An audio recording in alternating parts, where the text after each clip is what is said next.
نظر مثل تو نشد پیدا جانا. نحمده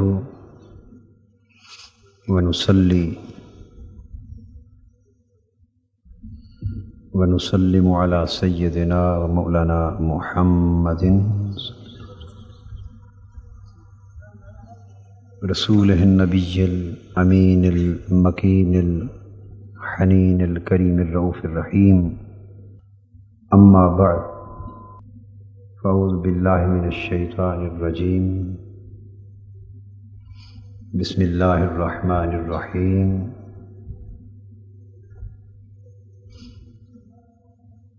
إذا سألك عبادي عني فإني قريب.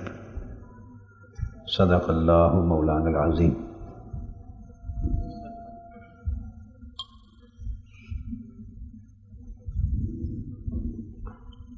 محترم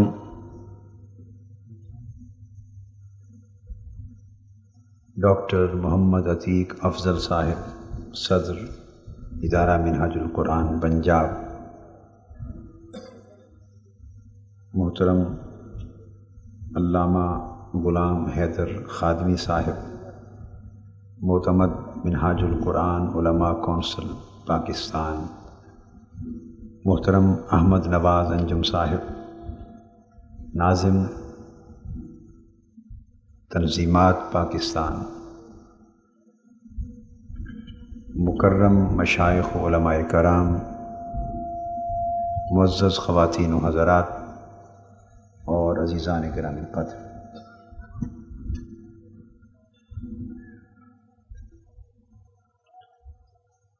اللہ رب العزت کا شکر ہے جس کی توفیق سے ہم تحریک منہاج القرآن کے زیر اہتمام منعقدہ جام کے چیمہ میں اس عظیم الشان میلاد مصطفیٰ کانفرنس میں حاضر ہیں صلی اللہ علیہ وآلہ وسلم.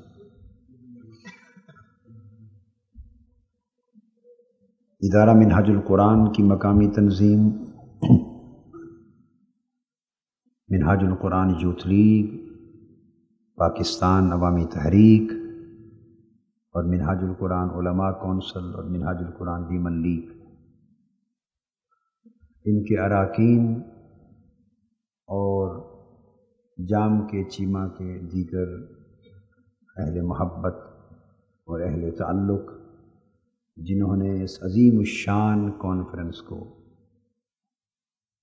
کامیاب بنانے میں کسی قسم کا بھی تعاون کیا ہے، وہ یقیناً آج کے اس منظر کو دیکھنے کے بعد مبارکباد کے مستحق ہے. میں آپ سب کو مبارکباد بھی پیش کرتا ہوں اور اللہ جل مجدہ کے حضور آپ کے ایمان اور عمل صالح کی سلامتی اور دنیاوی اخروی خیرات و برکات کے لیے دعا بھی کرتا ہوں. اللہ پاک ہم سب کو ایمان کی راہ پر اور دین مبین کی راہ پر استقامت عطا فرمائے. آج کی اس نشست میں جس موضوع پر اظہار خیال کرنے کا ارادہ کیا ہے وہ موضوع ہے تعلق، اور وہ تعلق حاصل کیسے ہوتا ہے.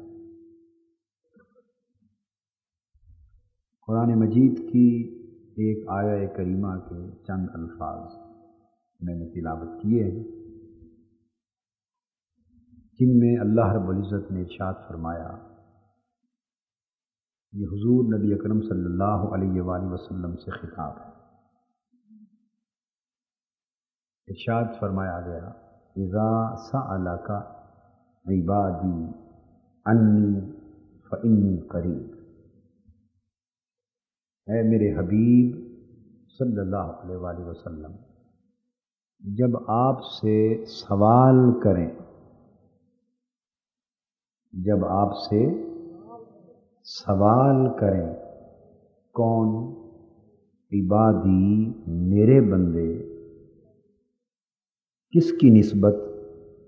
انی، میری نسبت، تو پھر انہیں جواب دے دیجئے فإنی قریب، کہ میں تمہارے قریب ہوں۔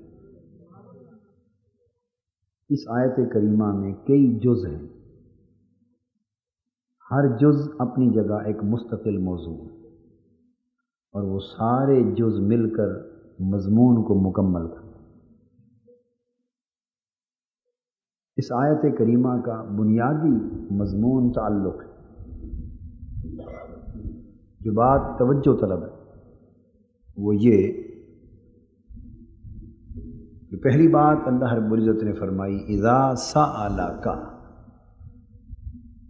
اے میرے حبیب صلی اللہ علیہ وآلہ وسلم، جب آپ سے سوال کریں، سوال کرنے والے کو سائل کہتے ہیں۔ کیا کہتے ہیں؟ سائل کہتے ہیں، یعنی جب آپ کے در پر سائل بنے، آپ کے در پر سائل بنے، سادہ پنجابی زبان میں سائل کو سوالی کہتے ہیں۔ معنی یہ ہوا میرے حبیب جب آپ کی بارگاہ میں سوالی بنے، جب آپ کے سوالی بنے، باری تعالیٰ کون؟ فرمایا عبادی، میرے بندے۔ سمجھایا یہ جا رہا ہے کہ میرے حبیب صلی اللہ علیہ وسلم امت کو یہ ادب اور یہ سلیقہ اور قرینہ تعلق سمجھا دے کہ میرے بندے وہی ہیں جو آپ کے سوالی ہیں۔ اذا سألک عبادی، میرے بندے وہی ہیں اے میرے حبیب جو آپ کے سوالی، جو آپ کے سائل ہیں آپ کے در پر، وہ میرے بندے ہیں۔ اور بالفاظ دیگر مفہوم مخالف کے طور پر جو آپ کے در کے سوالی نہیں ہیں وہ میرے بندے بھی نہیں۔ ایک قاعدہ ہوتا ہے، مفہوم مخالف کہتے ہیں اس کو، ایک چیز ایک انداز سے بیان کی جاتی اور اس کے برعکس صورت کا نتیجہ اخذ کیا جاتا ہے۔ مثلا آپ یوں کہیں کہ اگر پانی دیں، کھیتوں کو پانی دیں تو کھیت ہرے بھرے ہو جائیں گے۔ اگر یہ جملہ بولا جائے کہ کھیت کو پانی دو تاکہ کھیت ہرے بھرے ہو جائیں، سرسبز و شاداب ہو جائیں، تو اس سے یہ معلوم ہو گیا کہ پانی دینے سے کھیت سرسبز ہوتے ہیں۔ اب اس کا ایک مخالف مفہوم ہے جو خود بخود اس جملے سے نکل آیا، یعنی جب پانی دینے سے کھیت ہرے ہوتے ہیں تو پانی نہ دینے سے کھیت کیا ہوں گے؟ سوکھ جائیں گے۔ اس طریقے استدلال کو مفہوم مخالف کہتے ہیں کہ پانی دیا تو کھیت سرسبز ہو گئے، پانی نہ دیا تو کھیت، نتیجہ کیا نکلا کہ پانی نہ دینے سے کھیت سوکھ گئے۔ جب یہ ایک ہی بات کے دو رخ ہیں، جب آپ نے سمجھ لی یہ بات، اب پھر اس آیت کریمہ پہ توجہ کریں۔ فرمایا اذا سألک عبادی، میرے حبیب آپ سے جب سوال کریں، جب آپ کی بارگاہ میں سائل بنے، کون؟ میرے بندے۔ اللہ رب العزت نے حضور علیہ الصلوۃ کی بارگاہ میں سوال کرنے والا، سائل بننا، سوالی بننا، اسے پہلے رکھا اور اپنا بندہ ہونا بعد میں بیان کیا، تاکہ یہ بات سمجھ میں آ جائے لوگوں، اگر تم چاہو کہ ہم اللہ کا بندہ بنیں اور اللہ کی بندگی کا راستہ معلوم ہو اور اللہ کی بندگی کا طریقہ، قرینہ اور سلیقہ معلوم ہو ادب جاننا چاہو کہ مولا تیرا بندہ بننا چاہتے ہیں، تیرا بندہ کیسے بنا جاتا ہے؟ اس کا جواب دیا جا رہا ہے جسے میرا بندہ بننا ہو وہ میرے مصطفیٰ کے در کا سوالی بن جائے۔ اذا سألک، جب آپ سے سوال کریں عبادی، تو پھر انہیں میرے بندہ ہونے کا لقب مل جائے گا۔ تو جو حضور علیہ السلام کے در کا سوالی ہے وہ اللہ کا بندہ ہے۔ اور اب مفہوم مخالف، اور جو حضور علیہ السلام کے در کا سوالی نہیں ہے وہ رب کا بندہ بھی نہیں ہے۔ تو رب کا بندہ ہونے کے لیے در مصطفیٰ کا سائل ہونا لازمی ہے، در مصطفیٰ کا سائل ہونا لازمی ہے۔ جو در مصطفیٰ کا سائل ہے وہی اللہ کا بندہ ہے، اور جو اللہ کا بندہ ہے اس کی علامت یہ ہے کہ وہ حضور کی بارگاہ کا گدا ہے، اور جو حضور علیہ السلام کی بارگاہ کا سائل و گدا نہیں وہ اللہ کا بندہ نہیں۔ گویا جس نے حضور علیہ السلام کی بارگاہ میں تعلق سوال پیدا کیا، تعلق سوال پیدا کیا، اسی کو اللہ کی بارگاہ میں تعلق بندگی مل گیا۔ جس نے حضور علیہ السلام کی بارگاہ میں سوالی بننے کا تعلق حاصل کر لیا اسے اللہ کی بارگاہ میں بندہ ہونے کا تعلق نصیب ہو گیا۔ اور فرمایا عبادی، جب میرے بندے سوال کریں آپ سے، میرے بندے کس کی نسبت؟ انی، ان کی تلاش نہ وزارت کی ہوگی، نہ عمارت کی ہوگی، نہ مال و دولت کی ہوگی، نہ جاہ و منصب کی ہوگی، نہ مال و زر کی ہوگی، نہ دنیا اور اس کی شہی کی ہوگی۔ وہ کسی شے کا سوال نہیں کریں گے۔ وہ جائیں گے جب آپ کی بارگاہ میں، روئیں گے، دھوئیں گے، آپ کی نگاہ اٹھے گی، پوچھیں گے میرے امتی کیوں روتے ہو، کیا پوچھتے ہو، کسے تلاش کرتے ہو؟ وہ جواب دیں گے آقا مولا کو تلاش کرتے ہیں، انی، اللہ کے تلاش کرتے ہیں، اللہ ملا دیں۔ تو اللہ کے بندے کی پہچان یہ ہے کہ اسے اللہ کے سوا غیر کی طلب نہیں ہوتی۔ حضور علیہ السلام کا سوالی ہوتا ہے اور اللہ کا طالب ہوتا ہے۔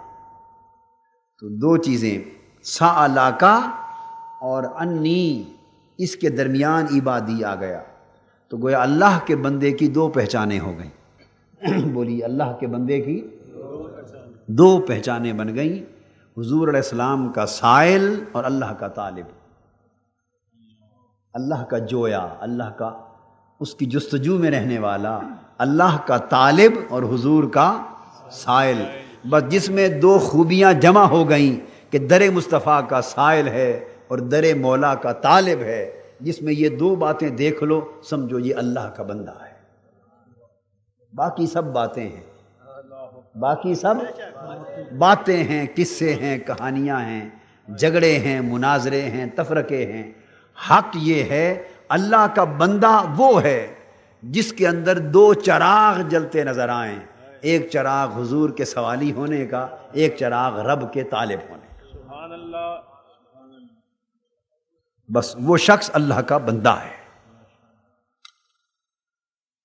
اور پھر ایسوں کے لیے فرمایا میرے حبیب جس کے اندر دو چراغ جل جائیں، ایک آپ کے سوالی ہونے کا چراغ، ایک اللہ کا طالب ہونے کا چراغ، اور پھر جب آپ کا سوالی بن کر میرا طالب بنے، آپ کا سوالی بن کر میرا طالب بنے، تو ایسوں کو یہ خوشخبری سنا دے، فإنی قریب، رب ایسوں ہی کے تو قریب ہوتا ہے۔ اللہ اکبر، انی قریب، ایسے لوگوں کے ہی تو قریب ہوتا ہے، اور کس کے قریب ہوتا ہے؟ فإنی قریب، یہ بات یوں تو ہر ایک کے قریب ہے، یوں تو فرمایا نحن اقرب الیہ من حبل الورید، ہم شہرک سے بھی قریب ہیں۔ جب اللہ پاک یہ بات فرمائے نا ہم شہرک سے بھی قریب ہیں، تو ہم کہنے کے جواب میں بھی ساری مخلوق کی بات ہو رہی ہوتی۔ وہاں کن کے قریب ہیں شہرک سے؟ ہر انسان کی شہرک سے قریب ہیں۔ تو قربت والے بھی عام لوگ ہوتے ہیں اور قربت بھی عام ہوتی ہے۔ قربت والے بھی، چونکہ جمع کا صیغہ استعمال کیا نا، ہم شہرک کے قریب ہیں۔ تو سارے انسانوں کی بات ہوئی اور قربت بھی عام ہوئی۔ جب نحن اقرب الیہ من حبل الورید فرمایا تو عام قربت بیان کی کہ میری قربت کی دو قسمیں ہیں۔ اللہ پاک فرماتے میری قربت کی دو قسمیں ہیں، ایک قربت عام ہے، ایک خاص ہے۔ عام قربت نحن اقرب الیہ من حبل الورید میں ہے، اور خاص قربت میں جب خاص لوگوں کو قربت عطا کی ان کے لیے نحنو نہیں فرمایا کہ ہم، فرمایا فإنی قریب، میں قریب۔ خاص قربت کے لیے میں کہا میں قریب ہوں، تاکہ وہ انی قریب یعنی اللہ کا اور بندے کا خاص تعلق ہو جائے۔ مگر یہ قربت خاص اللہ کی اسی کو نصیب ہوتی ہے جس کا تعلق سب سے پہلے حضور علیہ السلام کی بارگاہ میں جڑتا ہے۔ بات تو اللہ کی قربت کے مضمون کی ہو رہی ہے نا، یہاں ختم کہاں ہوئی جا کر؟ میں دیکھیے نا، ایک تقریر ہو تو جس مقام پر جا کر مضمون ختم ہو اسی کو مقصود کہیں گے یا کسی اور شے کو کہیں گے؟ آپ ایک گھنٹہ بولتا ہے ایک شخص، ایک وکیل عدالت میں بحث کرتا ہے، ایک رائٹر کتاب لکھتا ہے، ایک مقرر تقریر کرتا ہے، تو وکیل کی بحث جس نقطے پر جا کر ختم ہو تو اصل مضمون وہی ہوگا یا کوئی اور ہوگا؟ پہلے تو بہت سی باتیں آئیں گی، مقرر کی بات جہاں جا کر ختم ہو اصل موضوع وہی ہوگا۔ مصنف کی کتاب جس مقام پر جا کر ختم ہو وہ اس کا مقصود ہوگا۔ اس آیت کریمہ کا مقصود اللہ کی قربت ہے۔ نفس مضمون کیا ہے؟ اللہ کی فإنی قریب اجیب دعوت الداع اذا دعان فلیستجیبوا لی، اللہ کی قربت اور اس کی اطاعت، یعنی اللہ کی بندگی، یہ اس آیت کا مقصود اور مضمون ہے۔ مگر اللہ کی قربت اور بندگی کا مضمون شروع کہاں سے ہوا؟ اذا سألک، حضور سے تعلق جوڑنے سے شروع ہوا۔ تو جو شخص اے میرے حبیب صلی اللہ علیہ وسلم آپ کے در کا سوالی بنے اور آپ سے تعلق جوڑ لے، بس اسی کو میری بارگاہ کی بندگی نصیب ہوتی ہے۔ جب یہ بات آیت کریمہ سے واضح ہوئی، اب ہم تھوڑی اس کی شرح کرتے ہیں تمثیل، مثال کے ساتھ، تاکہ مثال کے ذریعے بات کی سمجھ آ سکے کہ کس طرح حضور نبی اکرم صلی اللہ علیہ وآلہ وسلم کا تعلق اللہ کی بندگی کا باعث بنتا ہے۔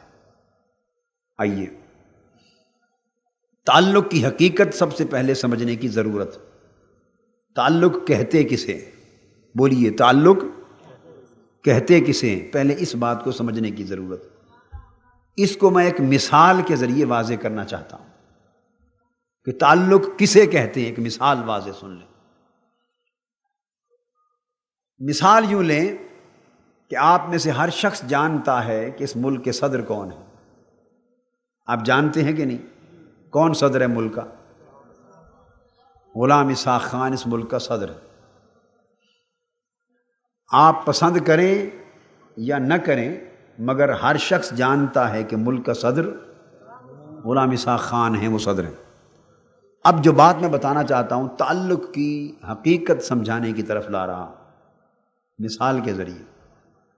آپ ایک مارکیٹ میں ہوں اور وہاں صدر پاکستان اپنے سادہ لباس میں اپنے کسی ذاتی نجی کام کے لیے اچانک آ جائیں، ساتھ گاڑیاں نہ ہوں، پولیس نہ ہو، ملٹری کا کوئی نمائندہ نہ ہو، کوئی بندوبست لمبا چوڑا نہ ہو، اچانک پرائیویٹ گاڑی پر اکیلے تنہا کام کاج کے لیے آ جائیں، تو آپ ہزارہ افراد بیٹھے ہیں اور سارے کے سارے جانتے ہیں، بچہ بھی جانتا ہے کہ صدر پاکستان کے غلام اسحاق خان صاحب ہیں۔ مگر جو میں سوال کرنا چاہتا ہوں آپ سے وہ یہ کہ اگر وہ اچانک ایک بازار میں کام کاج آپ بھی کر رہے ہیں، وہ بھی آ گئے، تو اچانک آپ میں سے کتنے ہیں جو پہچان لیں گے؟ کتنے لوگ پہچان لیں گے؟ بتائے کوئی نہ، بتائے، اگر کوئی نہ بتائے براہ راست کتنے پہچان لیں گے؟ خال اکا دکا لوگ پہچانیں گے۔ معلوم کیا ہوا کہ علم سب کو تھا مگر پہچان سب کو نہ تھی۔ گویا جانتا ہر کوئی ہے مگر پہچانتا کوئی کوئی ہے۔ یہ بات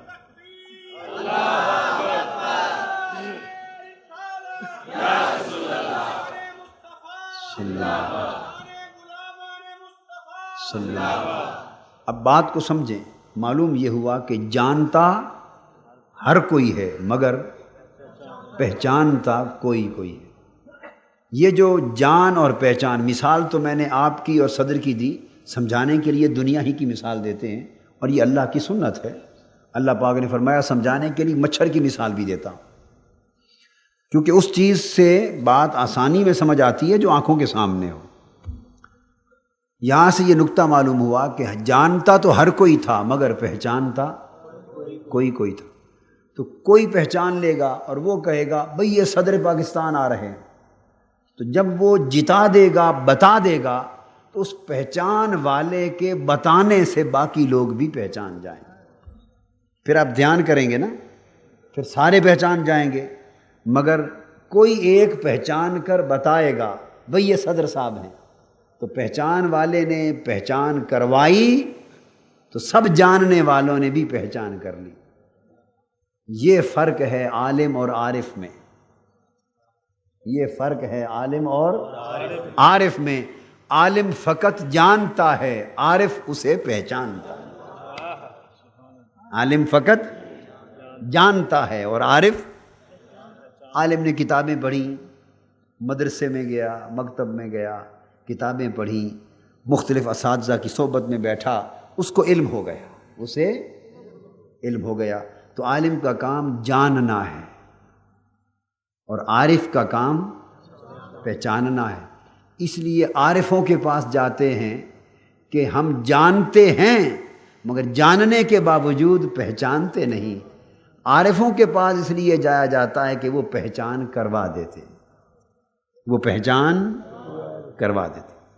اب یہاں تک بات ہو گئی جان اور پہچان کے فرق کی، جاننا اور پہچاننا۔ اب ذرا آگے چلیے، اسی مثال کو ہم اینڈ تک لے جائیں گے، سارے مسئلے اسی ایک مثال میں ختم ہو جائیں۔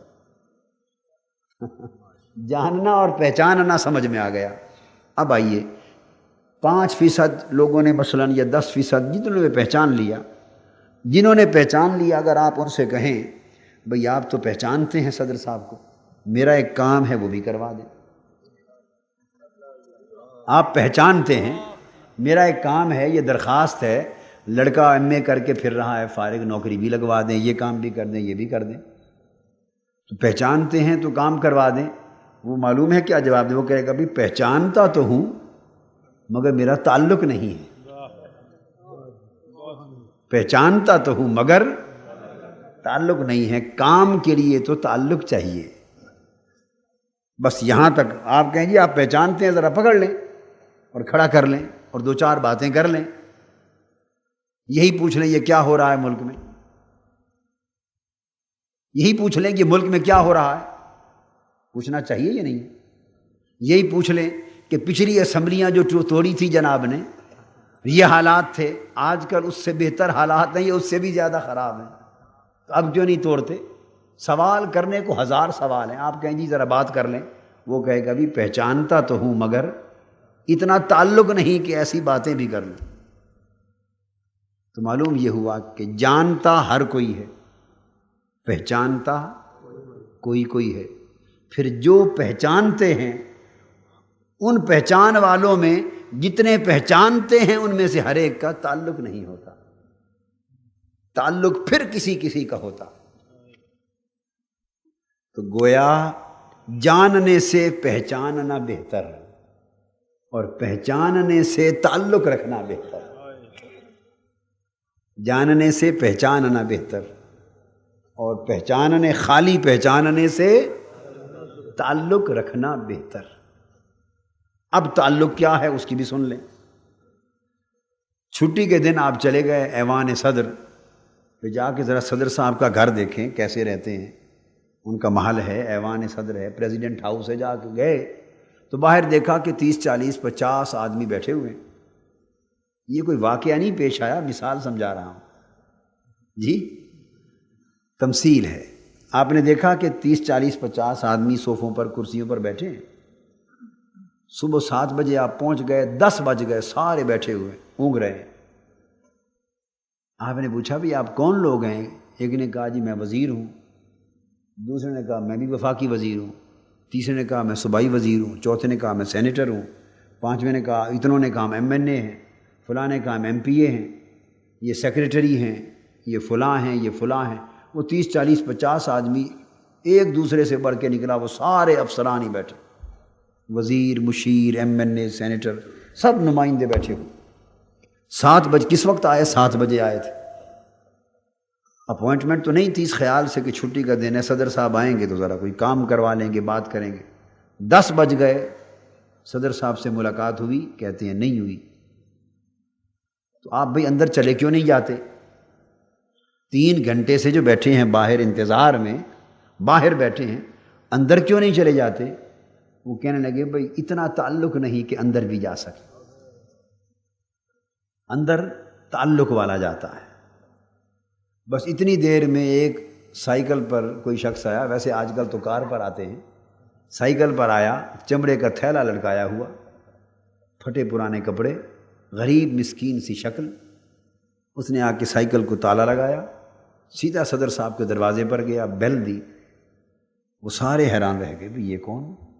کاروں والے سارے باہر بیٹھے، ایک سائیکل پہ، پھٹے پرانے کپڑے، چمڑے کا تھیلا گلے میں لٹکایا ہوا، بیل دی. دروازے سے اندر سے ملازم نکلا، وہ فوری لے کے اندر چلا گیا. سارے کے سارے حیران رہ گئے کہ یہ کون؟ پوچھا بھی یہ آدمی کون ہے؟ انہوں نے کہا صدر صاحب کا حجام ہے، صدر صاحب کا حجام ہے. وزیر، مشیر سارے باہر بیٹھے ہیں، اندر جانے کی جرت کسی کو نہیں. ایک غریب مسکین حجام ہے، کپڑے پھٹے ہیں، بال گرد آلود ہیں، پریشان حال ہے، مگر سیدھا اندر جا رہا ہے کیونکہ حجام ہے. یہ اندر کیوں جاتا ہے؟ اس کا صدر صاحب سے تعلق، ہر ہفتے آ کر خدمت کرتا ہے، ہر ہفتے آ کر خدمت کرتا ہے. چونکہ خدمت کرتا ہے ہر ہفتے، اس لیے صدر نہ اس کے ٹوٹے سائیکل کو دیکھتا ہے، نہ اس کے پھٹے کپڑوں کو دیکھتا ہے، نہ گرد آلود بالوں کو دیکھتا ہے، نہ پریشان حال کو دیکھتا ہے. بس خدمت کرتا ہے. یہ ہر ہفتے اندر بھی چلا جاتا ہے، اور اوروں سے اپوائنٹمنٹ لے کے بھی کوئی آئے تو 3 منٹ سے زائد بات نہیں کرتا، اس کے ساتھ بیٹھ کے گھنٹہ گھنٹہ باتیں بھی کرتا. حضور علیہ الصلوۃ والسلام نے فرمایا حدیث پاک میں، رب اشعث اغبر مدفوع بالابواب لو اقسم علی اللہ لا برہ، کہ میری امت میں کتنے غبار آلود چہروں اور بالوں والے ہوں گے، اور پریشان بال والے، پریشان حال والے، پھٹے کپڑے والے ہوں گے. ان کا ظاہر حال دیکھو تو ایسے لگے کہ تم امیر کبیر لوگ انہیں اپنے دروازوں پر بھی کھڑا نہ ہونے دو، کہو کہ یہ ہمارے دروازوں پر بھی کھڑے ہونے کے قابل نہیں. مگر اللہ کی بارگاہ میں ان کے تعلق کا عالم یہ ہوگا کہ رب کے بھروسے پر اگر کسی انہونی بات کی بھی قسم کھا دیں تو خدا کی تقدیر اسی کام کو کر دیتی. انہونی بات کی قسم کھا لیں تو اللہ ان کے زبان سے نکلی ہوئی بات کو پورا کر دیتا ہے. یہ فرق کیوں ہے؟ یہ تعلق کا فرق ہے. بولیے کیا فرق ہے؟ وہاں سارے کام کاج تھے مگر وہ گہرا ذاتی تعلق نہ تھا جو اس حجام کو حاصل ہو گیا. اور یہ ذاتی تعلق ذاتی خدمت سے حاصل ہوا.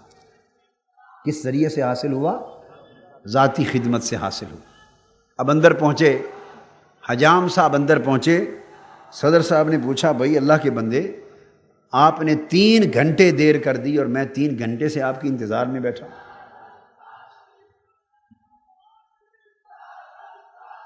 3 گھنٹے سے آپ کے انتظار میں بیٹھا ہوں. اب اندازہ کریں، کچھ وہ ہیں جو باہر منتظر بیٹھے ہیں، کچھ وہ ہیں جو باہر منتظر بیٹھے ہیں، اور کوئی وہ بھی ہے جس کا اندر صدر صاحب جس کے لیے 3 گھنٹے سے منتظر بیٹھے. تو کوئی منتظر ہوتے ہیں، کچھ منتظر ہوتے ہیں. کچھ وہ ہوتے ہیں جو انتظار کرتے ہیں، اور کچھ وہ ہوتے ہیں جن کا انتظار کیا جاتا ہے. کچھ طالب ہوتے ہیں، کچھ مطلوب ہو جاتے ہیں. یہ سب تعلق کی باتیں.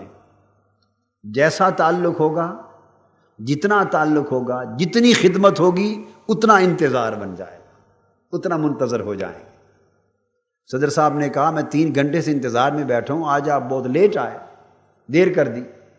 حجام نے جواب میں کہا صدر صاحب آپ کو اپنی حجامت کی پڑی ہے، ہمارے گھر لٹ گئے، ہم بے گھر ہو گئے۔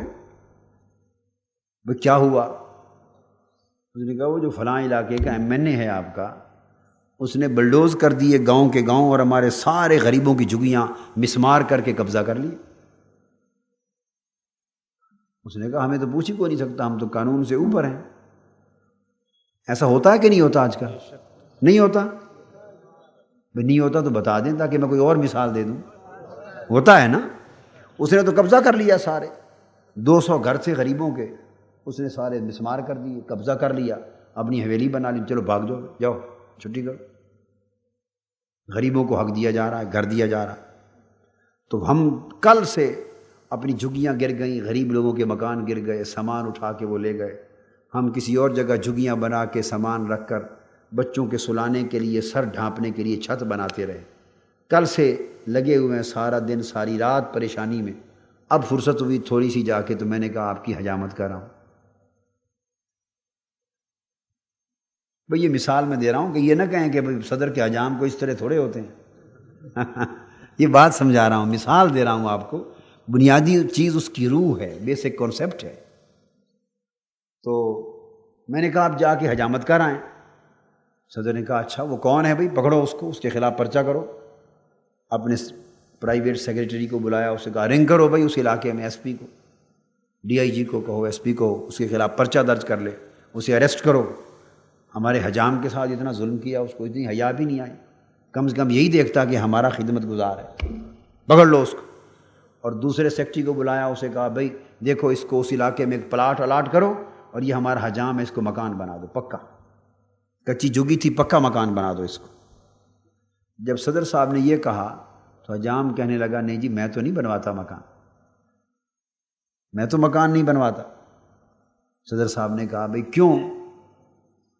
حجام نے پوچھا بھئی آپ مجھے پکا مکان کیوں بنا کے دے رہے ہیں؟ صدر نے کہا بھئی آپ ہمارے تعلق والے جو ہوئے، تعلق والے جو ہوئے۔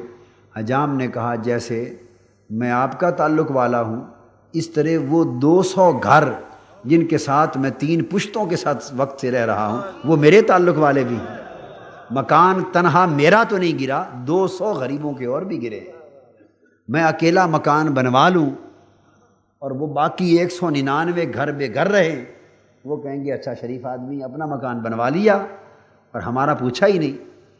تو میرے تعلق کی غیرت یہ گوارا نہیں کرتی کہ وہ جو میرے ساتھ ہیں وہ رہ جائیں اور میں مکان بنوا لوں، یا تو میں بھی نہیں بنواتا، اور اگر میرا بنوانا ہے تو پھر میری وجہ سے میرے تعلق والوں کو بھی بنوا کے دو۔ صدر صاحب آرڈر کرتے ہیں جاؤ بھائی اس کی وجہ سے وہ 200 کے 200 گھر سارے ہی بنوا دو، یعنی ایک شخص کے تعلق سے اس کے تعلق والے 200 کے گھر، ساری کی ساری بستی کو گھر مل گئے۔ حدیث پاک میں آتا ہے، حدیث صحیح، حضور علیہ الصلوۃ والسلام نے فرمایا میری امت میں 70,000 افراد ایسے ہوں گے۔ حدیث نبوی سن لیجئے صلی اللہ علیہ وسلم، حدیث صحیح، فرمایا 70,000 افراد قیامت کے دن میری امت کے ایسے آئیں گے جنہیں بغیر حساب و کتاب کے بخش دیا جائے گا، اور 70,000 وہ اللہ کے تعلق والے بندے ہوں گے جنہوں نے راتیں جاگ جاگ کر مولا کو منایا ہوگا، جنہوں نے اپنے آرام، اپنی راحتیں، اپنے سکھ، اپنے چین سارا کچھ قربان کر کے مولا سے تعلق جوڑا ہوگا، جنہوں نے دنیا کی ناراضگیاں لے کر مولا کی رضا حاصل کی ہوگی۔ وہ 70,000 بندے آئیں گے قیامت کے دن، حکم ہوگا ان سے حساب و کتاب نہ لیا جائے، ان کی ساری زندگی ہمارے تعلق میں بیتی ہے۔ اور حدیث پاک میں ہے کہ ان 70,000 بندوں میں سے ہر بندہ اس حال کا ہوگا کہ ہر ایک ان میں سے اپنے ساتھ پھر 70,000 بغیر حساب و کتاب لے کے جائے گا۔ یہ بیان اولیاء اللہ کے مقام کا آ گیا۔ یہ بیان یہاں تک کیا آیا؟ وہ جو اللہ کے ولی اور اللہ کے برگزیدہ جن سے حضور علیہ السلام کی امت تعلق کرتی ہے اور جاتی ہے اور رابطہ اور واسطہ کرتی ہے، اس کی بنیادی حکمت یہ ہے کہ وہ جو اللہ کی بارگاہ میں اتنا تعلق رکھتے ہیں، جب اللہ کی نعمت ملتی ہے اس نعمت میں اللہ ان کے تعلق والوں کو بھی شریک کرتا ہے۔ یہ تعلق، اب جب یہ بات آپ سمجھ گئے تو دل میں آرزو پیدا ہوتی کہ تعلق اتنی بڑی شے، اتنی بڑی شے کہ تعلق کے باعث اللہ کا اتنا کرم ہوتا ہے، اتنی نعمتیں ملتی ہیں، تو سوال پیدا ہوتا ہے دل میں کہ باری تعالیٰ پھر یہ طریقہ تو بتا کہ تیرے ساتھ تعلق بنتا کیسے؟ اگر اتنی بڑی چیز ہے تعلق، اور یقین جانیے تعلق سے بڑی کوئی شے نہیں، تعلق سے بڑی کوئی شے نہیں۔ وہ مولانا حضرت سلطان باہو رحمۃ اللہ علیہ فرماتے ہیں، غوث کتب سب ارے ارے رے، عاشق جان پرے رے ہو۔ یہ علم اور کتب اور ولایتیں اور تقوی، فضیلتیں، کرامتیں سب ادھر رہ جاتی ہیں، اور جن کا تعلق عشق والا ہوتا ہے وہ ساری حدوں سے آگے نکل جاتے ہیں۔ عاشق جان پرے رے ہو۔ جب یہ بات سمجھ میں آ گئی کہ تعلق بڑی چیز ہے تو سوال ہوا کہ باری تعالیٰ وہ تعلق ملتا کیسے؟ ہم چاہتے ہیں کہ تیرا تعلق نصیب ہو جائے، تیرا تعلق میسر آ جائے، مگر اتنی بات یہ بھی سمجھ لیں کہ یہ جو اللہ کا تعلق ہے یہ جبوں کبوں میں نہیں ہے۔ جبوں کبوں میں اللہ کا تعلق دکانداریوں میں بھی نہیں ہے، جو ہم کرتے پھرتے ہیں اللہ کا تعلق اس میں نہیں۔ اللہ کا تعلق تو قلب و باطن کا ایک حال ہے، قلب و باطن کا ایک حال ہے، وہ نصیب ہو تو بندہ اللہ کا بندہ ہے، وہ اللہ کے ساتھ قلبی تعلق کا حال نصیب نہ ہو تو جو رسم اوپر سے چاہیں آپ نبھاتے پھریں، نہ لباسوں میں ہے، نہ شکل و صورت میں ہے، نہ وضاقتہ میں ہے، نہ دکان میں ہے، نہ گدیوں میں ہے، نہ کسی اور کام میں۔ یہ تو قلب و باطن کا ایک تعلق ہے رب کی ذات کے ساتھ، وہ اگر قائم ہو جائے تو سارا کچھ اسی میں۔ سوال یہ پیدا ہوا کہ باری تعالیٰ وہ تعلق آپ کی ذات کا کیسے نصیب ہوتا ہے؟ آپ چاہتے ہیں کہ نہیں کہ اللہ کا تعلق مل جائے؟ بولیے، نہیں چاہتے؟ ہر مسلمان چاہتا ہے کہ مولا کا تعلق مل جائے۔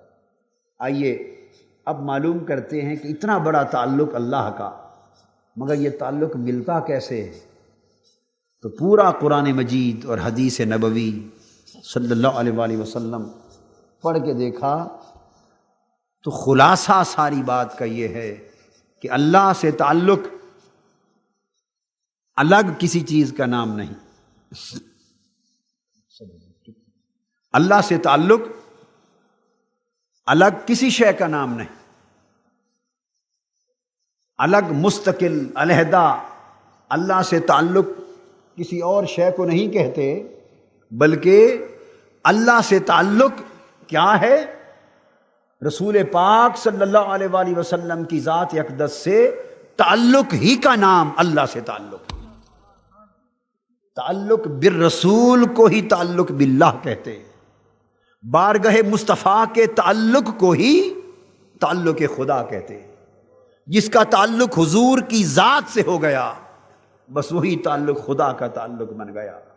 جس کا تعلق حضور علیہ الصلوۃ والسلام کی ذات سے نہیں، وہ جو کچھ کرتا پھرے، اگر آقا کی ذات سے تعلق نہیں تو نہ نماز سے اللہ کا تعلق ملے گا، نہ روزے سے ملے گا، نہ حج سے ملے گا، نہ زکوٰۃ سے ملے گا، نہ حلال کھانے سے ملے گا، نہ ریاضتوں سے، نہ مجاہدوں سے، نہ جہاد سے، نہ محنتوں سے، نہ کاوشوں سے، نہ مسجدوں سے۔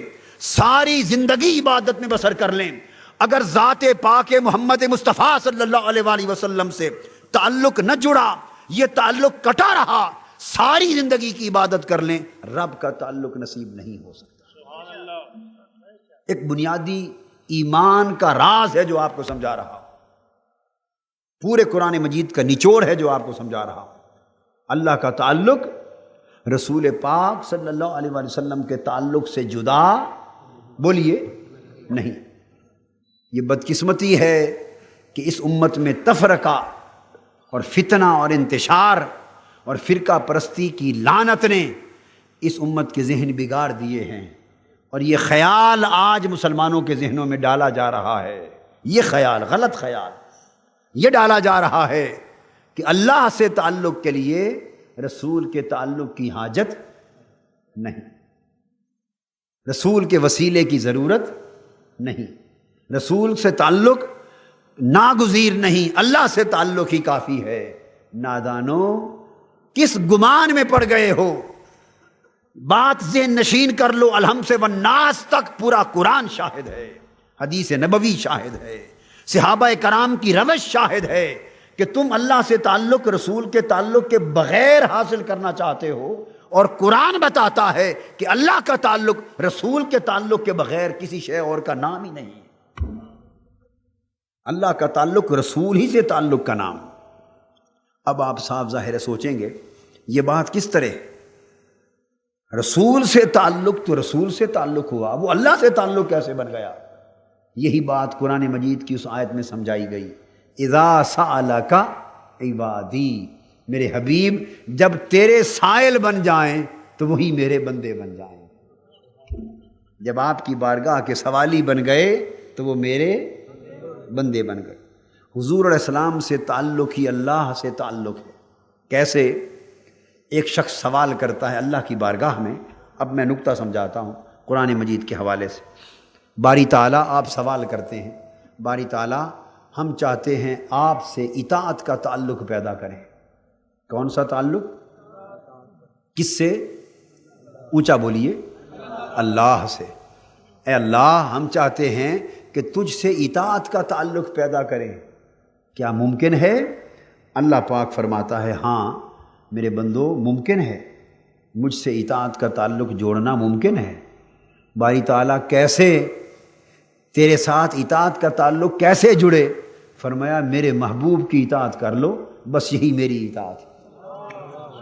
قرآن کہتا ہے، اب کوئی ایک بات بھی اپنی طرف سے نہیں، من یطع الرسول فقد اطاع اللہ، جو کوئی اس رسول کی اطاعت کرے بس اس نے اللہ کی اطاعت کی۔ تو جس نے رسول سے صلی اللہ علیہ وآلہ وسلم سے اطاعت کا تعلق جوڑا، اس کا اللہ سے اطاعت کا تعلق جڑ گیا۔ ایک شخص بولتا ہے، عرض کیا باری تعالیٰ ہم آپ سے محبت کا تعلق جوڑنا چاہتے ہیں۔ بندہ چاہتا ہے مولا میں چاہتا ہوں کہ تجھ سے محبت کا تعلق جڑ جائے، کیا تیری محبت کا تعلق بھی مل سکتا ہے؟ اللہ پاک نے جواب دیا ہاں میرے بندے، میری محبت کا تعلق بھی مل سکتا ہے۔ بندے نے پوچھا کیسے؟ فرمایا میرے حبیب کی غلامی میں آ جا۔ قل ان کنتم تحبون اللہ فاتبعونی یحببکم اللہ، اعلان کر دو میرے حبیب اگر اللہ سے محبت کا تعلق جوڑنا چاہتے ہو تو میری غلامی کا پٹا گلے میں ڈال لو، میرے متبع بن جاؤ، میرے نقوش قدم پر چلو، میری غلامی میں آ جاؤ، رب تمہیں اپنا محب ہی نہیں بلکہ اپنا محبوب بنا لے۔ تو اللہ سے محبت کا تعلق حضور علیہ السلام کی غلامی بن گیا۔ ایک شخص عرض کرتا ہے باری تعالیٰ میری خواہش ہے آپ سے ادب کا تعلق جڑ جائے۔ کیا؟ اے مولا کیا اے مولا کیا تجھ سے ادب کا تعلق جڑ سکتا ہے کہ میں تیرا ادب کیا کروں؟ مولا تیرا ادب کیا کروں؟ اللہ پاک نے فرمایا ہاں مجھ سے ادب کا تعلق بھی جڑ سکتا ہے۔ عرض کیا مولا وہ کیسے؟ فرمایا میرے مصطفیٰ کا ادب کیا کرو، صلی اللہ علیہ وسلم، میرے محبوب کا ادب کیا کرو۔ فرمایا یا ایھا الذین آمنوا لا تقدموا بین یدی اللہ ورسولہ، ایمان والو اللہ اور اللہ کے رسول سے آگے بڑھا نہ کرو۔ یہ حکم کب آیا؟ بعض صحابہ نے بقرعید کے دن، ابھی حضور علیہ السلام نے قربانی نہیں فرمائی تھی، بعض صحابہ نے آپ سے پہلے اپنی قربانیاں دے دی، جانور ذبح کر دی، قربانیاں کر دی۔ عیدگاہ میں آئے، پتہ چلا کہ ابھی تو حضور علیہ السلام نے قربانی نہیں فرمائی، انہوں نے حضور علیہ السلام سے پہلے جانور ذبح کر لیے۔ اللہ پاک نے آیت بھیجی، فرمایا لوگو خبردار، اللہ اور اللہ کے رسول پر پہل نہ کیا کرو۔ اب بولیے پہل کس پر کی گئی تھی، رسول پر یا اللہ پر؟ رسول پر پہل کی گئی تھی یا اللہ پر؟ اللہ کی ذات قربانی دیتی؟ وہ تو قربانی دینے سے پاک ہے، اور اللہ سے پہل کرنے کا تو تصور ہی ممکن نہیں۔ پہل تو کرنے والوں نے حضور کے عمل پر کی تھی، تو یہ کہنا چاہیے تھا نا کہ رسول پر پہل نہ کیا کرو، رسول کی بے ادبی نہ کیا کرو، مگر نہیں، فرمایا لا تقدموا بین یدی اللہ ورسولہ، رسول کا نام بعد میں لیا، فرمایا اللہ پر پہل نہ کیا کرو اور اللہ کے رسول پر پہل نہ کیا کرو۔ پوچھا مولا پہل تو تیرے رسول پر کی تھی، بے ادبی تو تیرے رسول کی تھی، تیری ذات کی بے ادبی تو نہ کی تھی، تو نے اپنا نام ساتھ کیوں لے لیا؟ فرمایا اس لیے کہ تم میرے رسول کے ادب کو میرے ادب سے جدا سمجھتے ہو۔ میرا ادب میرے مصطفیٰ کا ادب ہے، اور مصطفیٰ کا ادب خود خدا کا ادب ہے۔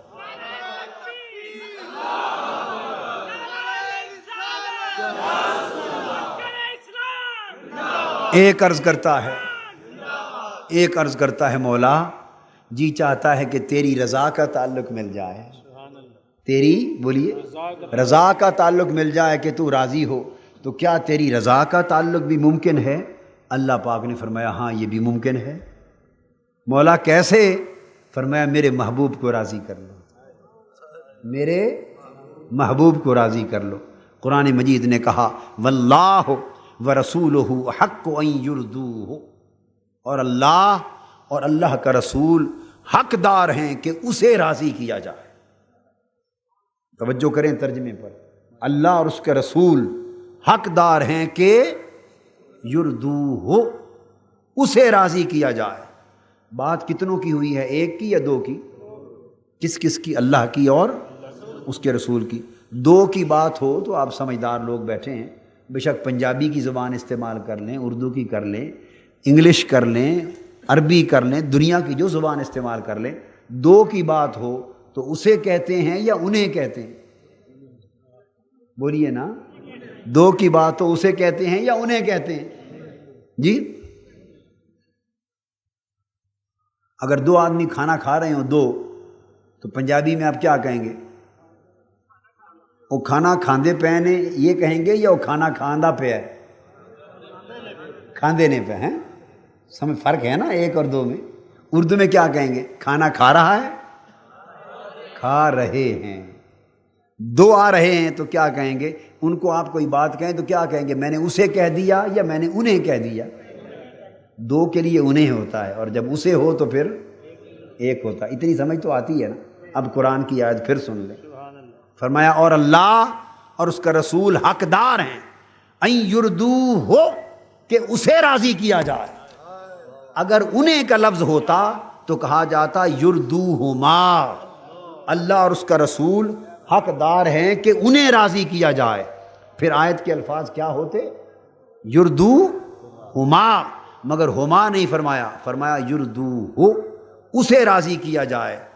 مولا بات دو کی ہے، تیری اور تیرے حبیب کی، یوں کیوں نہیں فرمایا کہ انہیں راضی کیا جائے؟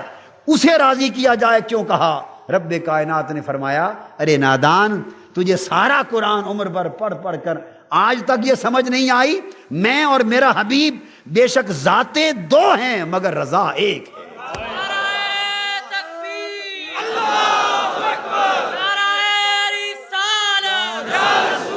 میں اور میرا رسول ذاتیں دو ہیں مگر اطاعت ایک ہے۔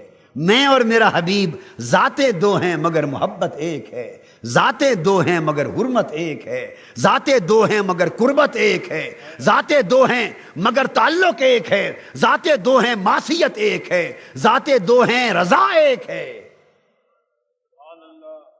ذاتیں تو بے شک دو، جس نے ذاتوں کو ایک بنا دیا وہ کافر ہو گیا، جس نے ذاتوں کو ایک بنا دیا وہ، جس نے کہا رسول خدا ہے معاذ اللہ یا خدا رسول، وہ کافر ہو گیا، وہ کافر ہو گیا۔ رسول خدا نہیں اور خدا رسول نہیں، ذاتیں تو دو ہی ہیں، وہ خالق ہے حضور مخلوق ہے، وہ مولا ہے حضور رسول ہے، ذاتیں تو دو ہی ہیں۔ رب نے ذات میں تو فرق رکھا ہے، رضا میں فرق نہیں رکھا۔ ذات میں فرق رکھا ہے، اطاعت میں فرق نہیں رکھا، ذات میں فرق رکھا ہے، تعلق میں فرق۔ اب نکتہ سمجھ گئے نا؟ اس لیے میں نے کہا خدا کا تعلق مصطفیٰ کا تعلق ہے اور مصطفیٰ کا تعلق خدا کا تعلق، ان کو الگ تعلق نہ جانا کرو۔ یہ جو مسجدوں میں جنگ ہوتی ہے نا، وہ کافر ہو گئے، وہ مشرک ہو گئے، وہ بدعتی ہو گئے، وہ اسلام سے خارج ہو گئے، وہ یہ ہو گیا فلاں، اس دنگا فساد کے پیچھے نہ پڑو، قرآن کی روح کو سمجھو۔ بس توحید اور رسالت یہ ہے، خدا اور خدا کی رسول ذاتوں کا دو ہونا یہ توحید ہے۔ خدا اور خدا کا رسول ذاتوں کا دو ہونا یہ توحید ہے، اور رضا کا ایک ہونا یہ رسالت ہے۔ ذاتوں کا دو ہونا یہ توحید ہے، اور نسبت و تعلق کا ایک ہونا یہی رسالت ہے۔ اس لیے کسی نے کہا تم ذات خدا سے نہ جدا ہو نہ خدا ہو، اللہ ہی کو معلوم ہے کیا جانیے کیا۔ ایک شخص بولا، عرض کیا باری تعالیٰ سنا ہے لوگ مرید ہوتے ہیں، پیروں کے مرید ہوتے ہیں، بیعت کرتے ہیں، میں تو اے اللہ تیری بیعت کرنا چاہتا ہوں۔ اے اللہ میری خواہش ہے کہ تیری بیعت کر لوں، تیرا مرید ہو جاؤں، تیرے ہاتھ پر بیعت کروں، کیا یہ تعلق بھی نصیب ہو سکتا ہے کہ تجھ سے بیعت کروں؟ فرمایا ہاں مجھ سے بیعت بھی ہو سکتی۔ اللہ پاک نے فرمایا ہاں مجھ سے بھی بیعت ہو سکتی ہے۔ خوش ہو گیا بندہ، مولا تو بتا تیرے ساتھ بیعت کا صورت کیا ہے؟ فرمایا میرے مصطفیٰ کے ہاتھ پر بیعت کر لو، صلی اللہ علیہ وسلم، میرے حبیب کے ہاتھ پر بیعت کر لو، یہی میری بیعت ہے۔ قرآن مجید میں فرمایا ان الذین یبایعونک انما یبایعون اللہ ید اللہ فوق ایدیہم، بے شک وہ لوگ اے میرے حبیب صلی اللہ علیہ وسلم جو آپ کے ہاتھ پر بیعت کرتے ہیں وہ صرف اللہ کے ہاتھ پر بیعت کرتے ہیں۔ انہیں بتا دے انما یبایعون اللہ، وہ اور کسی ہاتھ پر بیعت نہیں کرتے۔ دیکھنے میں ہاتھ مصطفیٰ کا ہے، حقیقت میں بیعت خدا کی۔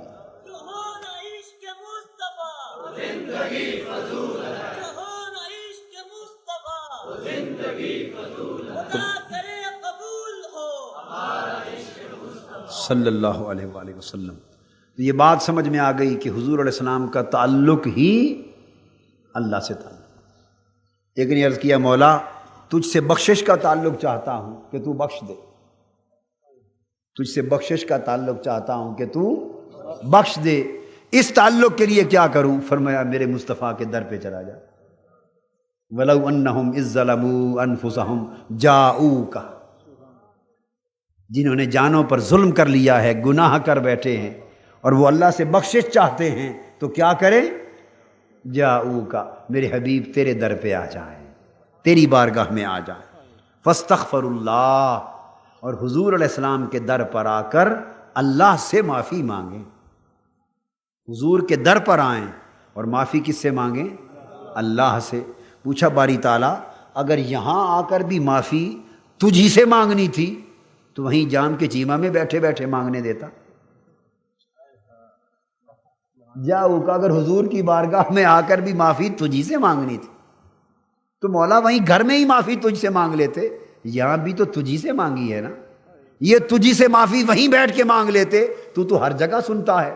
فرمایا ہاں سنتا تو ہر جگہ ہوں، مگر یہ در اور میرا در اسی فرق کو مٹانے کے لیے تمہیں یہاں بلایا ہے۔ جاؤ کا یہ جو فرق تم نے ڈال رکھے ہیں نا، یہ خدا کا در ہے، یہ مصطفیٰ کا در ہے، ادھر جانا ہے ادھر نہیں جانا۔ اسی فرق کے بت کو توڑنا چاہتا تھا کہ مجھ سے معافی مانگنے والوں در مصطفیٰ پہ آؤ، در مصطفیٰ سے ہی در خدا ملے گا، در مصطفیٰ صلی اللہ علیہ وسلم، در مصطفیٰ ہی سے در خدا ملے گا، اس در پہ آؤ۔ فاستغفر اللہ، اور پھر میرے محبوب کی چوکھٹ پر آؤ، خواہ زیارتاً آؤ، خواہ شفاعتاً آؤ، خواہ توسلاً آؤ، خواہ محبتاً آؤ، خواہ اطاعتاً آؤ، خواہ اتباعاً آؤ، جس طرح آؤ، مگر پہلے یہی در ہے۔ پھر مجھ سے معافی مانگو، درمیان میں میرے رسول کو ضرور لے آؤ۔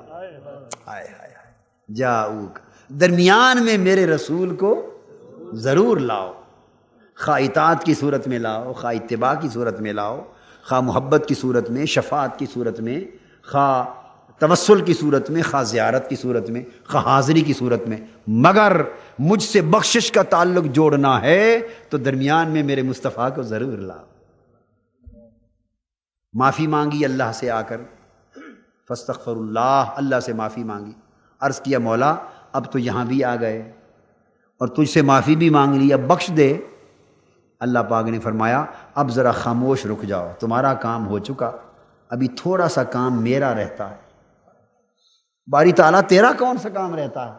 فرمایا تم آ گئے میرے محبوب کے در پر، میں نے قبول کر لیا، تم نے مجھ سے معافی مانگ لی، تمہارا کام ختم ہو گیا، اب میں ذرا دیکھ لوں کہ میرا حبیب کیا کہتا ہے، وہ بھی تمہاری سفارش کرتا ہے یا نہیں۔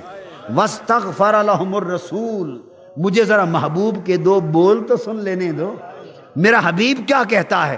حضور کے بول ہوئے، لب ہلے، اور آقا نے عرض کیا مولا بس اب جانے دے، اس کو معاف کر دے۔ لَوَجَدُ اللَّهَ تَوَّابًا رَحِیمًا، بخشش اتر آئی، رحمت اتر آئی۔ فرمایا بندے اب میرے حبیب کی سفارش ہو گئی، جا تیرے سارے گناہ معاف کرتی ہے۔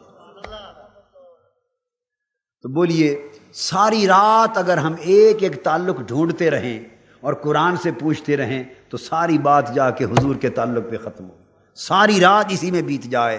یقین جانیے قرآن میں کہیں دوہری بات نہیں ہے، ایک ہی بات ہے، ہر جگہ ایک ہی اصول۔ میں نے بہت سی آیتوں کے ذریعے آپ کو ایک نکتہ سمجھا دیا کہ رسول کا تعلق ہی خدا کا تعلق ہے، رسول کا تعلق ہی۔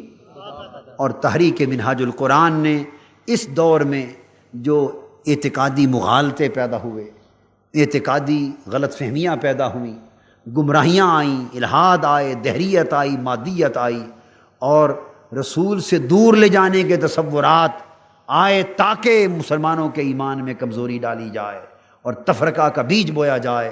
منہاج القرآن کی تحریک نے فتووں کا طریقہ نہیں اپنایا، قرآن کا پیغام لوگوں کے ذہنوں اور دلوں میں اتار کر یہ بات سمجھانے کی کوشش کی ہے، رب کو چاہنے والوں رسول کو چاہے بغیر رب کی چاہت نہیں ہوتی، رب کی طرف جانے والوں رسول کے در پہ گئے بغیر رب کا در نہیں ملتا، رب سے تعلق جوڑنے والوں رسول کے تعلق کا دامن تھامے بغیر رب کا تعلق کبھی قیامت کے دن تک نصیب نہیں ہوتا۔ منہاج القرآن نے اسی دعوت کو قرآن کی روشنی میں عام کیا۔ بات سمجھ آئی ہے یا نہیں آئی؟ اس قرآن کو اس نگاہ سے سمجھنے کی کوشش کرو، پھر تفرقے دور ہو جائیں گے۔ قرآن کا نور آپ کے قلب و باطن کو منور کر دے گا۔ جب یہ بات سمجھ آ گئی، سب سے پہلے یہ سمجھ آئی کہ تعلق کیا ہے، پھر خواہش ہوئی کہ تعلق ملے کیسے، تو یہ سمجھ آ گئی قرآن کی روح سے کہ خدا کا تعلق مصطفیٰ کا تعلق صلی اللہ علیہ وسلم۔ اب تیسرا اور آخری سوال جو گفتگو کا کلائمیکس ہے، جس پر آج ہم بات کو لانا چاہتے ہیں، پھر آپ کے دل میں خیال آیا کہ جب اللہ کا تعلق حضور علیہ السلام ہی کا تعلق ہے اور آقا کے تعلق کے بغیر خدا کا تعلق نہیں ملتا، تو اب آپ سوال کریں گے مجھ سے کہ قادری صاحب اب یہ بھی بتاتے جائیں کہ پھر حضور کا تعلق کیسے ملتا ہے صلی اللہ علیہ وسلم، آقا کا تعلق کیسے ملتا ہے وہ بھی تو طریقہ بتا دیں۔ یہ تو بات سمجھ میں آ گئی کہ خدا کا تعلق حضور کے تعلق سے ملتا ہے صلی اللہ علیہ وسلم، اب یہ بھی تو بتا دیں کہ آقا کا تعلق کیسے ملتا ہے۔ یہ بات پوچھنے کا شوق ہے یا نہیں؟ تو وہ بھی سن لیں کہ آقا کا تعلق کیسے ملتا ہے۔ بڑی آسان بات ہے، اللہ کے دین میں مشکل کام ہے ہی نہیں، یہ مشکلیں ہم نے کھڑی کر رکھی، یہ مشکلیں بولیے نا ہم نے۔ منہاج القرآن کا ایک یہ بھی امتیازی نشان ہے کہ اس نے امت کے سامنے دین کو آسان بنا کے پیش کیا ہے۔ آقا نے فرمایا بعثت بالحنیفیۃ السمحہ، میں آسان دین لے کے آیا ہوں، مشکل دین والے پہلے لوگ تھے، مشکل دین پہلے تھے، میں تو آسان دین لایا ہوں۔ اللہ نے میرے دین میں کوئی تنگی بنائی ہی نہیں ہے، بڑا سادہ اور آسان سلسلہ ہے۔ اگر پوچھو کہ آقا کا تعلق ملتا کیسے ہے صلی اللہ علیہ وآلہ وسلم، اس کا جواب بھی سن لو۔ حضور علیہ السلام کی بارگاہ میں بھی تعلق اسی طرح قائم ہوتا ہے جیسے آپس میں تعلق قائم کرتے ہو، جیسے آپ ایک دوسرے سے آپس میں تعلق قائم کرتے ہیں نا، بس آقا سے بھی اسی طرح تعلق قائم ہوتا۔ آپ کہیں گے کیسے؟ ابھی میں سمجھا دیتا ہوں۔ دو اجنبی ہوں یا تھوڑے تعلق والے ہوں یا غیر تعلق والے اجنبی، جب آپس میں آپ ملتے ہیں اور تعلق بنانے کے لیے آغاز کہاں سے کرتے ہیں؟ بولیے نا، سلام سے۔ تعلق کہاں سے شروع کرتے ہیں؟ سلام سے۔ جس طرح رب کائنات نے دو بندوں کے تعلق کی ابتدا سلام پر رکھی ہے، سمجھا دیا میرے بندو میرے مصطفیٰ سے بھی تعلق جوڑنا ہے تو سلام پڑھا کرو۔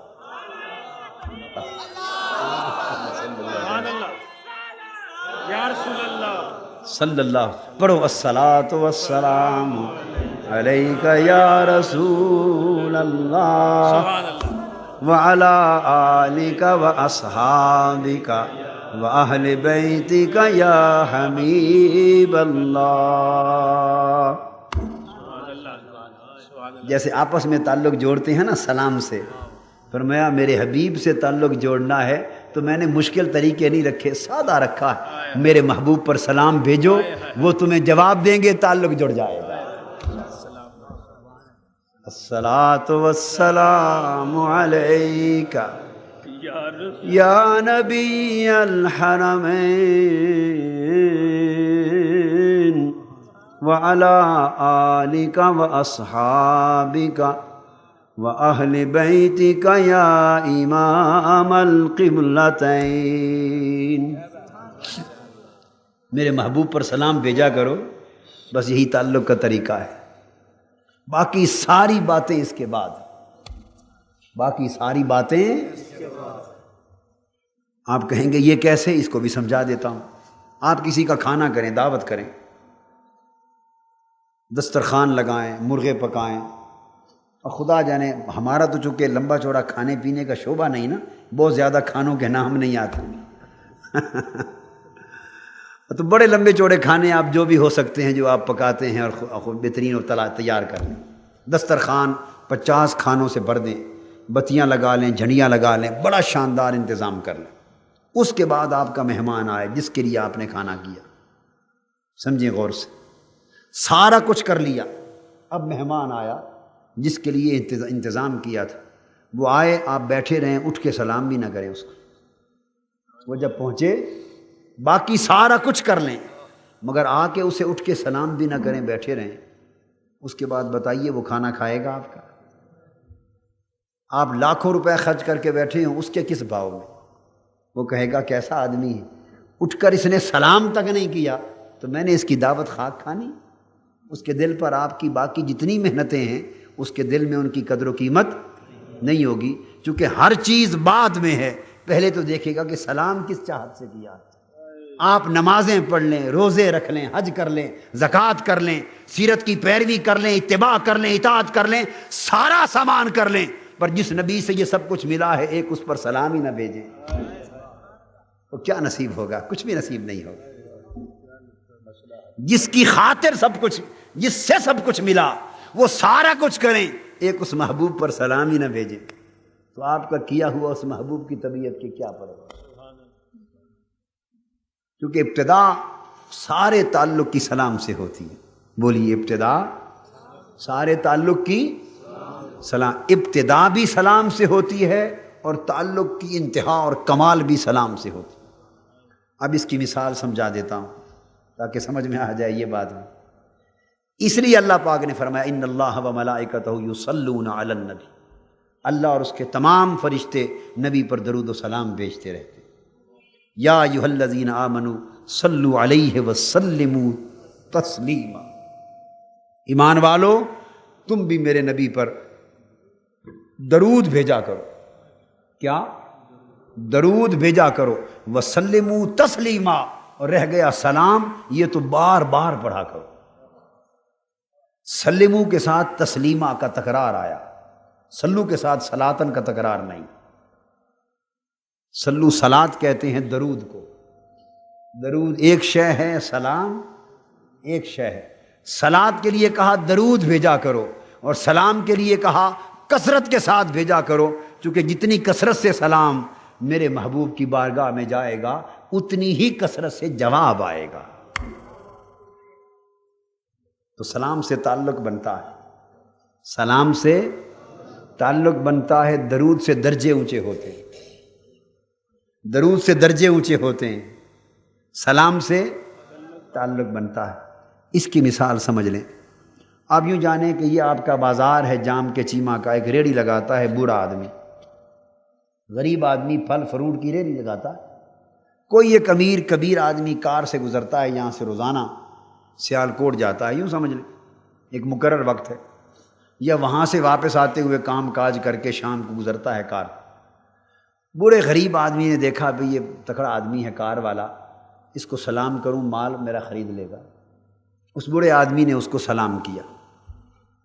یہ بھی مثال ہے، ایسا واقعہ کوئی پیش یعنی بڑے بڑے بادشاہ لوگ ہوتے ہیں نا، میں چلا جاؤں کل کو یہاں آ جائے جی بتائیے واقعہ کہاں پیش آیا، قاضی صاحب نے بیان کیا تھا، کس کتاب میں لکھا ہوا ہے کہ ریڑھی والے نے اس کار والے کو سلام کیا تھا۔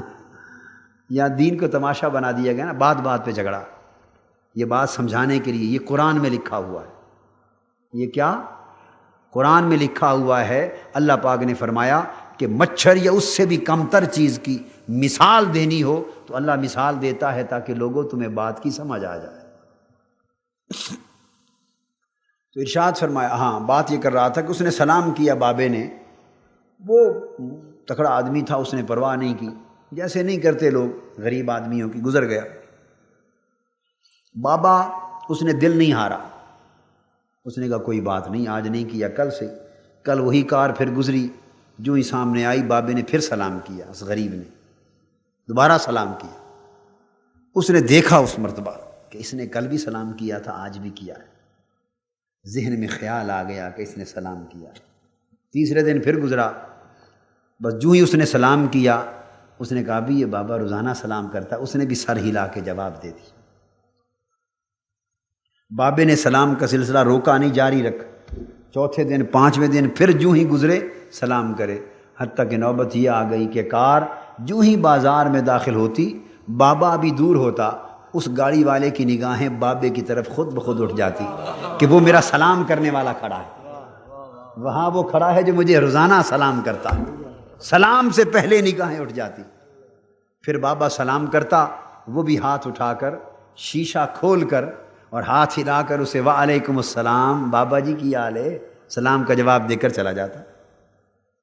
ایک روز وہ جو کار والا آیا، وہاں پہنچا، دیکھا تو ریڑھی موجود نہیں، بابا موجود نہیں۔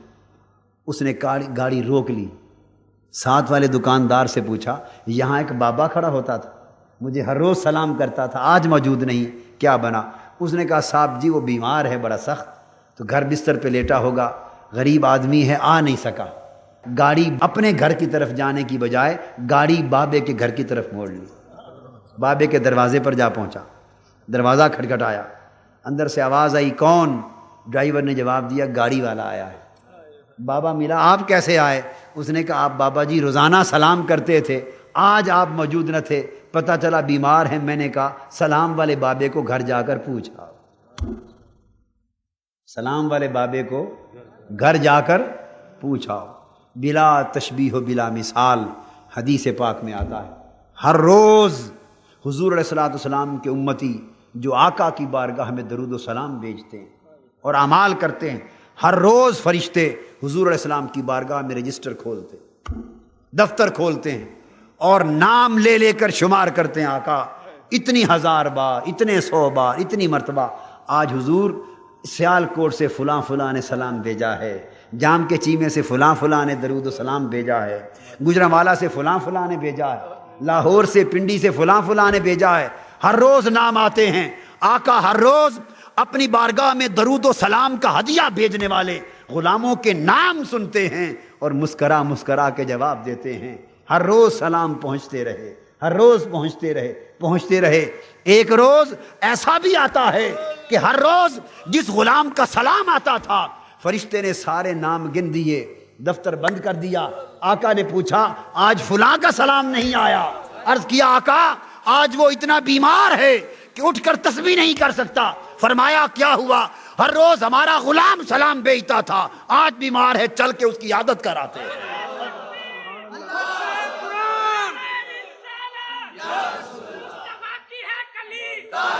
ہائے ہائے ہائے، اگر آج وہ بیمار ہے سلام نہیں آیا تو چلو آج اس کی خیریت ہی پوچھاتے ہیں۔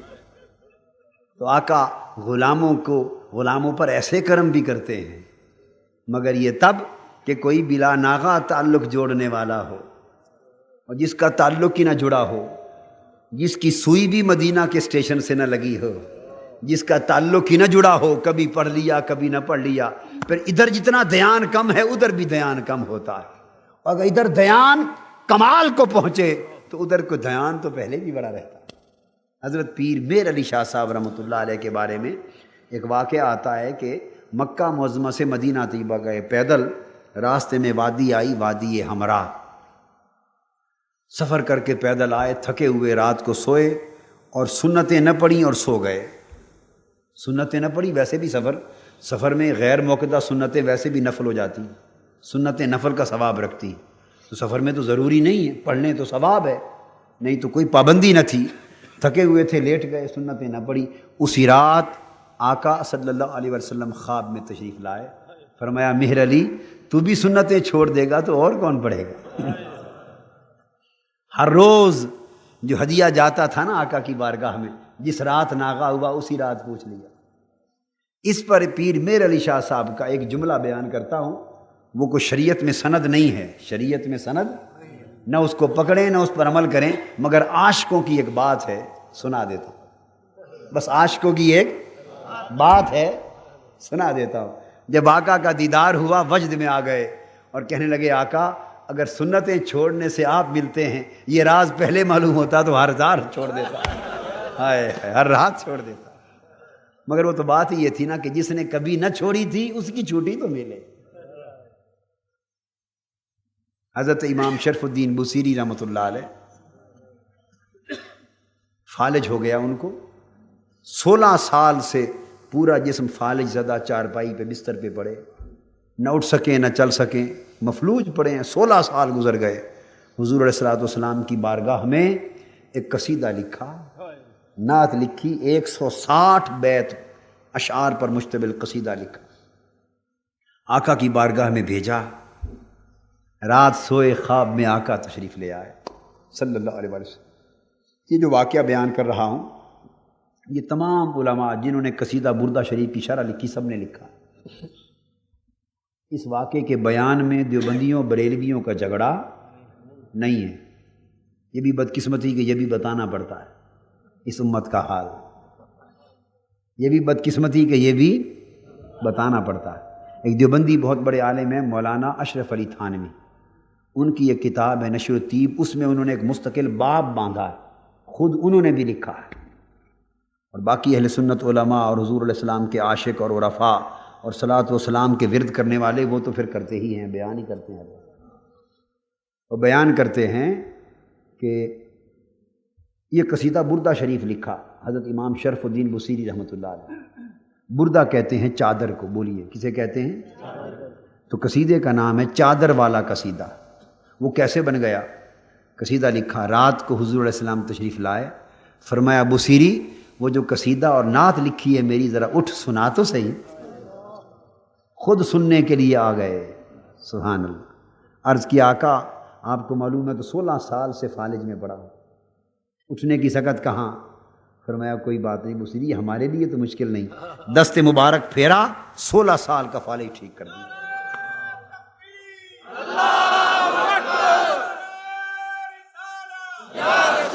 16 سال کا فالج ٹھیک ہو گیا، صحت یاب ہو گئے۔ صحت یاب ہو کے حضرت امام بصیری اٹھ بیٹھے، فرمایا بصیری سناؤ قصیدہ، وضو کیا، قصیدہ سنایا، آقا کی بارگاہ میں قصیدہ سنا رہے ہیں، حضور علیہ السلام جھوم جھوم کے خود اپنی نعت سماعت فرما رہے ہیں، خوش ہوئے، اپنی چادر اتار کر امام بصیری کو تحفہ دے دی، اس چادر کے باعث قصیدے کا نام پڑ گیا چادر والا قصیدہ۔ کون سی چادر؟ کملی والے کی چادر۔ قصیدہ بردہ، رات کی بات تھی، رات گزر گئی، صبح امام بصیری اٹھے، 16 سال کے بعد شفا یاب ہوئے تھے، کسی ڈاکٹر کی دوا سے نہیں، حضور علیہ السلام کی نعت کے صدقے آقا کے دست اقدس نے شفا یاب کر دیا۔ 16 سال کے بعد باہر گھر سے نکلے، بازار میں گزرے، دنیا حیران، 16 سال کے بعد یہ مفلوج بصیری کیا ہو گیا؟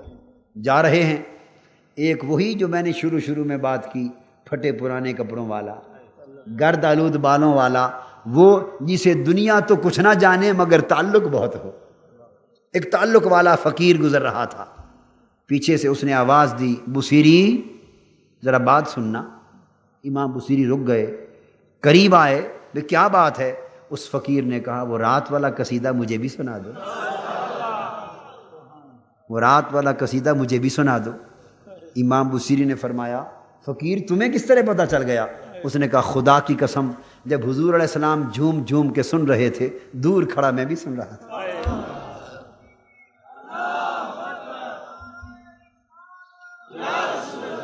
تو دوستو، یہ جو سلام والا تعلق ہے بڑی شے ہے، جو تعلق سلام سے قائم ہوتا ہے۔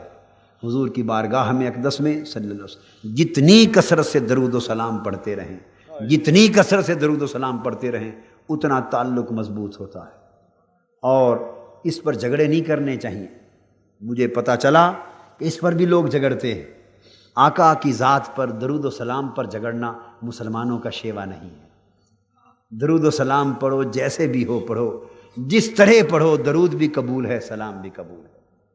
حضور علیہ السلام کی بارگاہ صیغوں کو نہیں دیکھتی، پڑھنے والے کی نیت اور محبت کو دیکھتی ہے۔ مگر پڑھنا چاہیے، ویلی نبو کچھ کر دی رو، خالی پانڈا بھر دی رو۔ درود و سلام کثرت سے پڑھو، تعلق آقا کا سلام سے نصیب ہوتا ہے۔ اب آخری بات اور بڑی اہم بات جو کرنا چاہتا ہوں، سلام کی بات آپ سمجھ گئے یا نہیں؟ اب یہاں ایک بات آپ سے پوچھتا ہوں، آپ کے ذمے کسی نے کوئی کام کیا ہو، آپ کے ذمے کسی نے کوئی، بولیے، کام لگایا ہو، اور ہر آتے جاتے کے ہاتھ آپ اپنے اس دوست اور محبوب کی طرف سلام بھیجیں، ہر ہفتے کوئی جائے، ہر مہینے جائے، ہر سال جائے، ہر بار جائے، اور آپ ہر جانے والے کے ہاتھ اس محبوب کی طرف سلام بھیجیں، اور ہر شخص جب آپ کے محبوب کو ملے تو کہے بھئی فلاں نے سلام بھیجا، اور ہر بار آپ کا محبوب آپ کے دوست پیغام لانے والے سے پوچھے، بھئی وہ ہر بار سلام بھیجتا ہے، ہم نے اس کے ذمے ایک کام بھی کیا تھا، وہ ہمارا کام بھی اس نے کیا یا نہیں کیا؟ اس کے ذمے ایک کام بھی لگایا تھا، کام بھی کیا یا نہیں؟ تو آپ سے پوچھ بھیجے، آپ کہے جی بھئی وہ ذرا غفلت ہو گئی ہے، کام تو نہیں کر سکا مگر فی الحال سلام بھیجتا ہوں۔ پھر سال گزر گیا، سلام بھیجتے بھیجتے پھر پوچھا، بھئی ہمارا کام کیا کہ نہیں؟ اور جی بس ذرا کاروبار مندہ ہے، کچھ مصروفیات زیادہ ہیں، فرصت نہیں ملی، محبت بہت ہے، سلام تو بہت بھیجتا ہوں مگر کام ابھی نہیں کر سکا۔ اور یہی سلام بھیجتے بھیجتے اور کام نہ کرتے کرتے 44 سال گزر گئے۔ سلام بھیجتے بھیجتے مگر کام نہ کرتے کرتے 44 سال گزر گئے۔ حضور پر سلام بھیجنے والوں صلی اللہ علیہ وسلم، آقا نے ایک کام بھی ہمارے سپرد کیا تھا۔ اللہ اکبر، سبحان اللہ۔ اے آقا کی بارگاہ میں سلام بھیجنے والوں، آقا نے ایک کام بھی ہمارے سپرد کیا تھا، اور وہ کام کیا سپرد کیا تھا؟ فرمایا تھا میرے دین کو زندہ کرنے کے لیے تن من دھن کی بازی لگا دینا۔ سبحان اللہ۔ جب میرے دین پر حملے ہوں، میرا دین پامال ہونے لگے، میرے دین کی قدریں مٹائی جانے لگیں، میرے دین کی تضحیق ہونے لگے، اور میرا دین نافذ کرنے میں رکاوٹیں ڈالی جانے لگیں، مسلمانوں میں دین کو غالب اور نافذ کرنے کے لیے آیا تھا، لِیُظْہِرَهُ عَلَى الدِّینِ کُلِّهِ۔ اے امت، تمہارے ذمے اپنا کام کیے جا رہا ہوں کہ میری امت ہو، مجھ سے محبت ہے، مجھ سے تعلق ہے، تو جب میرے دین پر وقت آئے اپنا تن من دھن سب کچھ لٹا دینا، مگر میرے دین کا جھنڈا نیچے نہ ہونے دینا، میرے دین کو سر بلند کرنا۔ اللہ اکبر، یا رسول اللہ۔ 44 سال قبل پاکستان بنا، ہم نے کہا پاکستان کا مطلب کیا؟ لا الہ الا اللہ۔ اس دن سے پاکستان ہمیں دے دیا گیا، اور اس پر لا الہ الا اللہ محمد الرسول اللہ کی حکومت کا قائم کرنا، یہ کام ہمارے سپرد کر دیا گیا۔ اب 44 سال گزر گئے، ہر بار جب سلام پہنچتا ہے آقا پوچھتے ہیں پاکستانیوں تمہارے سلام تو آ رہے ہیں، ہمارا کام کب کرو گے؟ سلام آ رہے ہیں، ہمارے دین والا کام کب کرو گے؟ جو وعدہ ہم سے کیا تھا، آقا اللہ کی بارگاہ سے پاکستان کا خطہ مل جائے آپ کا دین نافذ کر دیں گے، وہ کام تمہارے سپرد ہے، 44 سال سے انتظار کر رہے ہیں، وہ وعدہ کب نبھاؤ گے؟ وہ ہمارے دین والا کام کب ہوگا؟ بولیے، گریبانوں میں جھانک کر بولیے، ہم درود بھی پڑھتے ہیں، سلام بھی بیچتے ہیں، مگر آقا کے دین کا کام ہماری طرف ادھار ہے یا نہیں؟ بولیے، ہے یا نہیں؟ چکایا ہے آج تک یہ ادھار؟ چکایا ہے اس قوم نے؟ نوبت یہاں تک آ پہنچی ہے کہ دین کے نفاذ والا کام تو کیا ہوگا؟ آج تو آقا کے دین پر زبانیں کھل گئی ہیں، دین اور شریعت کا نام لے کر حکومت اور اقتدار پر آنے والے آج جو اقتدار کی کرسی پر بیٹھ کر دن دناتے پھرتے ہیں، اللہ کے دین کا مذاق اڑاتے پھرتے ہیں، شریعت محمدی پر زبان درازیاں کرتے پھرتے ہیں، اور سود کے حکم کے خلاف امت مسلمہ اور اللہ کے دین کو چیلنج کرتے پھرتے ہیں کہ سود کے بغیر نظام چل نہیں سکتا، سود کے بغیر بینک چل نہیں سکتے، آج سود کے بغیر گزارا نہیں ہے، اور اسلام کو گالی دینے کی خاطر اسلام کے نام پر نہیں ملا ازم کو گالی دیے جا رہے ہیں، تاکہ ملا کو گالی دے کر در پردہ اس قوم کو دین سے متنفر کیا جائے۔ ملا کے پاس اور کیا ہے؟ یہی بات ہے نا کہ وہ یہی کہتا ہے کہ دین لاؤ، بولیے، یہی کہتا ہے نا، تھوڑا پڑا ہو یا زیادہ، مگر بات تو اس کی ایک ہی ہے نا کہ دین کا نظام نافذ کرو۔ آج ملا ازم کو گالی دینے والے بالواسطہ مصطفیٰ کی شریعت کو گالی دے رہے ہیں، نظام مصطفیٰ پر زبان درازی کر رہے ہیں، اللہ کے عذاب کو دعوت دے رہے ہیں۔ سوچو گنبد خضرا میں آقا کی روح پر کیا بیتتی ہوگی۔ پاکستان کے مسلمانوں، آپ کی ذمہ داری ان حالات میں کیا ہے؟ خالی سلام ہی بھیجتے رہو گے یا کبھی حضور کا دیا ہوا کام بھی کرو گے؟ بولیے، کام کرنے کو جی چاہتا ہے یا نہیں؟ کب کرو گے؟ وقت گزرتا جا رہا ہے، پانی بہت سا سر سے گزر چکا، اب حالات موجودہ حکومت اس ڈگر تک پہنچا چکی ہے کہ جس جگہ تک پچھلی حکومتیں بھی نہیں لے جا سکی۔ فحاشی اریانی جو ٹی وی پر آج ہے، پچھلی حکومت بھی اس جگہ تک لے جا سکی تھی؟ بول دیجئے، خود بتائیے، جتنی اریاں فحش فلمیں آج چل رہی ہیں پچھلے 12 سال میں اس سے پہلے تھی، 12 سال سے بند ہیں، وہ تھی جو آج کھل گیا ہے حال۔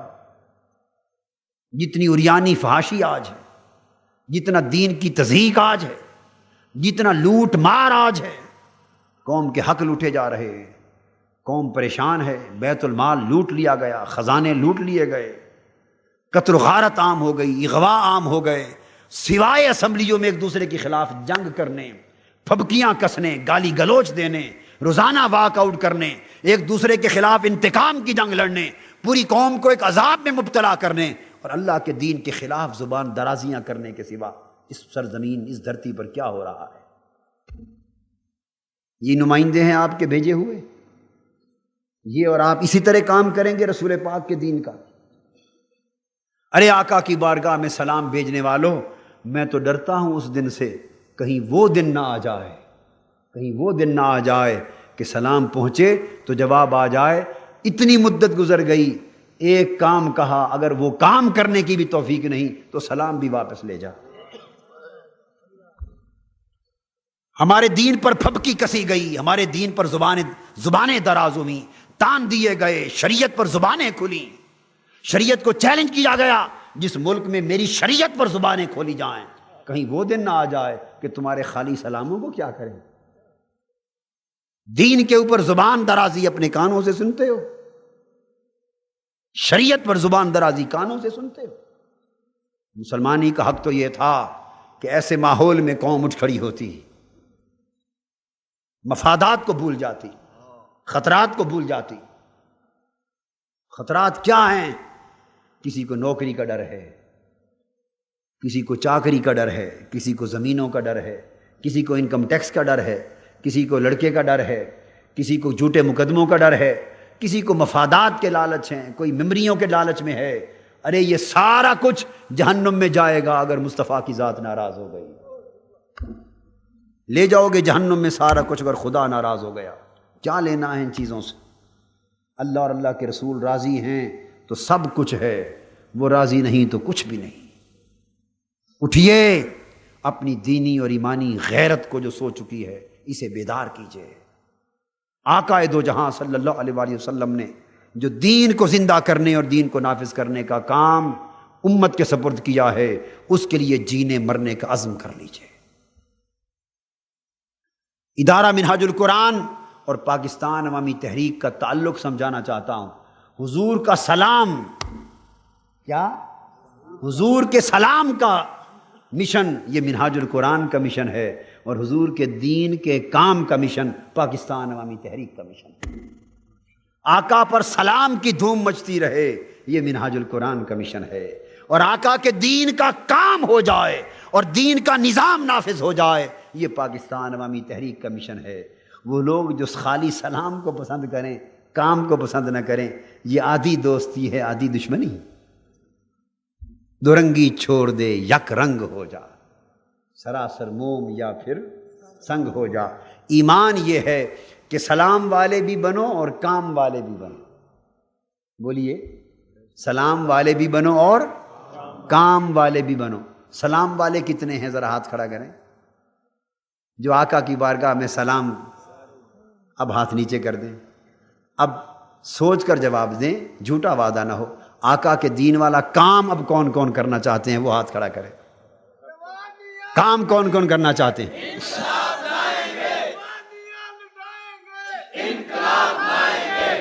ماشاء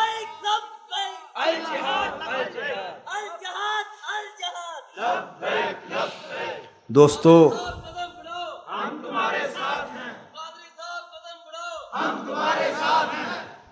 یہ جو ہے ہم تمہارے ساتھ ہیں، یہ ہاتھ چومنے کے لیے ساتھ ہیں، خالی دعائیں کرانے کے لیے ساتھ ہیں اور زیارتیں کرنے کے لیے ساتھ ہیں، یا آگے بھی ساتھ ہیں؟ کربلا تک بھی ساتھ ہیں؟ یہ خالی کیونکہ ہماری قوم کی عقیدت مندی تین چیزوں میں زیادہ ہے: ہاتھ چومنے میں، زیارت کرنے میں، دعا کروانے میں. جب تینوں قوم کام ہو جائے نا، اس سے آگے کہتے ہیں نہیں جی بس ہمارا تو اتنا ہی کام تھا، ہمارا ہو گیا. موسیٰ علیہ السلام کی قوم نے بھی موسیٰ علیہ السلام سے کہا تھا ہم تو تیتر بٹیر کھانے والے، من و سلوہ والے تھے، معجزے دیکھنے والے تھے، فرعون سے نجات پانے والے تھے. جب فرمایا آؤ کران پر حملہ کرو اور طاغوتی سامراجی طاقتوں سے ٹکرا جاؤ، موسیٰ علیہ السلام نے جب قوم سے کہا، قوم نے کہا فَاذْهَبْ أَنْتَ وَرَبُّكَ فَقَاتِلَا إِنَّا هَاهُنَا قَاعِدُونَ. اے موسیٰ، آپ کے عقیدت مند تو بہت ہیں، بڑی بڑی باتیں دیکھی ہیں آپ نے، مانتے تو بہت ہیں، مگر رہ گیا ان طاقتوروں کے ساتھ جنگ. آپ جائیں اور آپ کا رب جائے، دونوں لڑو، ہم یہاں بیٹھ کے دیکھتے ہیں. یہ موسیٰ علیہ السلام کی قوم نے کہا نبی کو، اور ہمارا تو شمار ہی کسی کھاتے میں نہیں ہے، ہمارا تو شمار ہی کسی کھاتے میں نہیں ہے. قوم کہے گی جی ہاتھ چومنے، زیارت کرنے اور پھول پھینکنے کے لیے، پھول پھینک پھینک کر کپڑوں کو پیلا کر دینے کے لیے ہم بہت شیر ہیں. جب وقت آئے آؤ سامراجیوں اور سامراجیوں کے ایجنٹوں سے ٹکرا دو.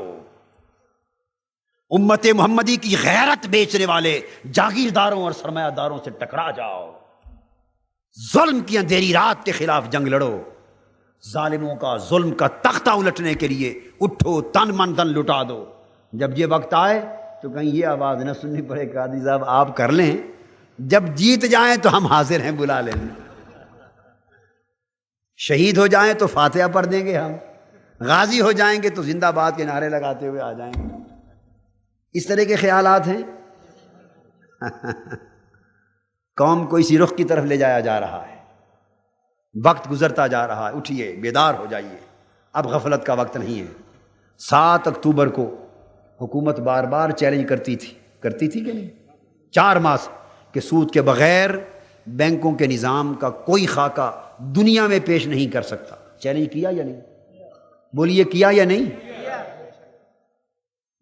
الحمدللہ حضور علیہ السلام کے نالین پاک کے صدقے ہم نے جواب دیا کہ اگر حکومت اور موجودہ حکمرانوں کی بات میں تھوڑی جرت ہے تو ٹی وی کو اوپن کر دیں، 12 کروڑ کی قوم سنیں اور اللہ کی مدد و نصرت اور حضور کے نالین پاک کے صدقے سود کے بغیر پورا بینکنگ سسٹم 12 کروڑ قوم کے سامنے اگر پیش نہ کر سکوں، زندگی بھر تبلیغ کرنا چھوڑ دوں گا۔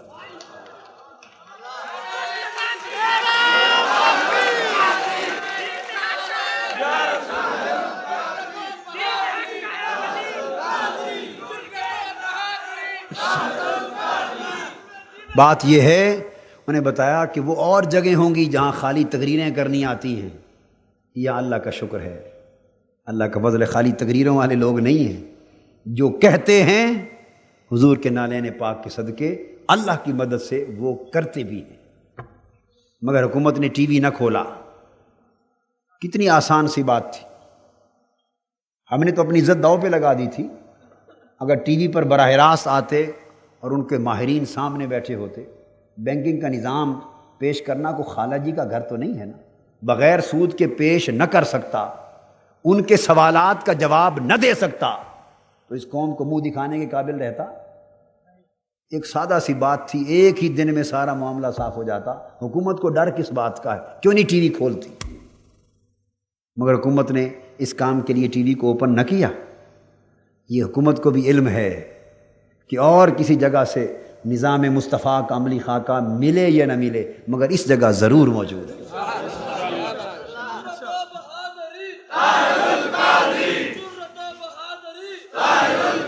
اور بالآخر جب ہم نے دیکھا کہ وہ ٹی وی کی راہ کی طرف تو آئیں گے نہیں، اور قوم میں یہ تاثر دیا جا رہا ہے کہ قادری صاحب بھی خالی ٹی وی کی شرط لگا کے بیٹھے ہیں، ہوتا نظام تو پیش نہ کر دیتے۔ ان کو پتہ ہے نہ حکومت نے ٹی وی کو کھولنا نہ نظام پیش کرنا۔ آئیے، یہ آپ کی سوچ ہے، ہم نے آپ ٹی وی اپنے گھر سنبھال کے رکھ لیں۔ ہم نے آقا کے دین کے دفاع کے لیے اور اپنے آقا کی شریعت کے دفاع کے لیے 7 اکتوبر کا دن مقرر کر دیا ہے۔ اللہ کی مدد سے اور حضور علیہ السلام کے نالین پاک کے صدقے سے لاہور کے موچی دروازے پر، جہاں سے پاکستان عوامی تحریک کی ابتدا کی تھی، اس 7 اکتوبر کو انشاءاللہ رات ایک عظیم الشان اجتماع میں پورے ملک کے ماہروں کو دعوت دے رہے ہیں، وزیر اعظم سے لے کر پنجاب اسمبلی کے ممبروں تک، بینکوں کے افسروں اور صنعت و تجارت کے ایوانوں کے لوگوں تک کو باقاعدہ دعوت بھیج رہے ہیں۔ آئیے انشاءاللہ حضور کا غلام سود کے بغیر بینکنگ کا پورا عملی نظام قوم کے سامنے پیش کر دے گا۔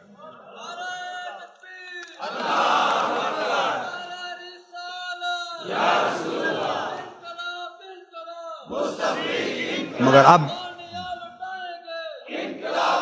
جہاں آپ کو آپ بھرپور طریقے سے آپ اس موقع پر آئیں، اس موقع پر آئیں اور سنیں حضور کے دی ہوئی شریعت آج کس طرح قابل عمل ہے۔ آقا کا دین اور نظام مصطفیٰ آج جو دنیا چیلنج کرتی ہے کہ آج قابل عمل نہیں رہا، آپ آنکھوں سے دیکھیں، کانوں سے سنیں کہ حضور کے دین پر عمل آج کس طرح ہو سکتا ہے۔ اس کو پیش کریں گے، اور فقط اتنا نہیں، اس کے بعد عزم مصمم کر لیں، ایک قلعہ بنا لیں اپنے علاقے کو، مصطفی انقلاب کی تحریک گھر گھر، بچہ بچہ مصطفی انقلاب کا قلعہ بن جائے، بچہ بچہ مصطفی انقلاب کا قلعہ بن جائے۔ اس مشن کو لے کے آگے بڑھیں، جو رفقا نہیں وہ رفیق بنے، ممبر نہیں وہ ممبر بنے، فام لیں، اس قافلہ انقلاب مصطفی کو طاقت دیں۔ یہی قافلہ مصطفی انقلاب کا اس ملک میں نظام مصطفیٰ کے نفاذ کی آخری امید ہے۔ اگر آپ سے غفلت ہو گئی تو تمہاری داستان تک بھی نہ ہوگی داستانوں میں۔ اللہ آپ سب کو سلامت رکھے اور حضور علیہ السلام کے نالین پاک کے سائے سے ہمیں زندگی اور ہمیں آخرت میں نوازے۔ وما علینا